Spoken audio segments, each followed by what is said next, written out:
En anglais,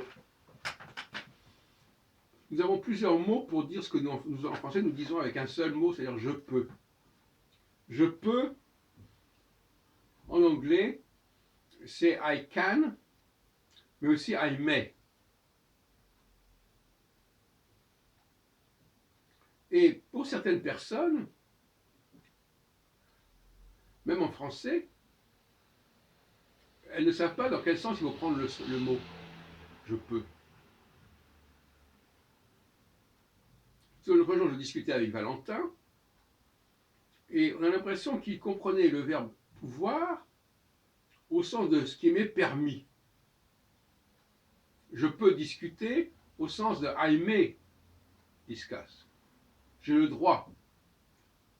Et alors il disait, mais justement, il y a des cas où on n'a pas le droit, parce que c'est interdit par la loi.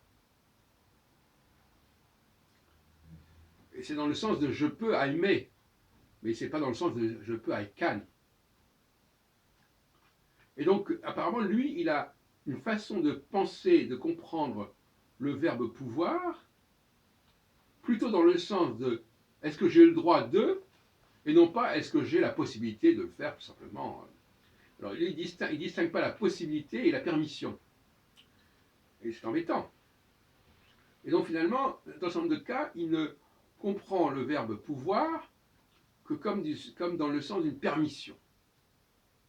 Et donc, voilà un garçon, d'ailleurs, qui est extrêmement contraint par certains côtés, puisque on a l'impression qu'il n'a pas la permission non plus de s'exprimer à titre personnel, qu'il ne peut s'exprimer qu'en passant par des citations ou des références à des auteurs. Donc il y a là quelque chose de pathologique, je dirais, quelque part, qui est lié probablement à son éducation, extrêmement peu permissive, puisqu'il ne peut pas dire ce qu'il veut, et en plus, il ne faut pas qu'il le dise n'importe comment, et il faut mieux qu'il cite quelqu'un.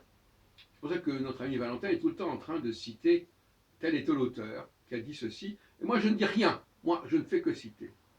Il faudrait quand même arriver à ce qu'il se débarrasse de cette espèce de carcan.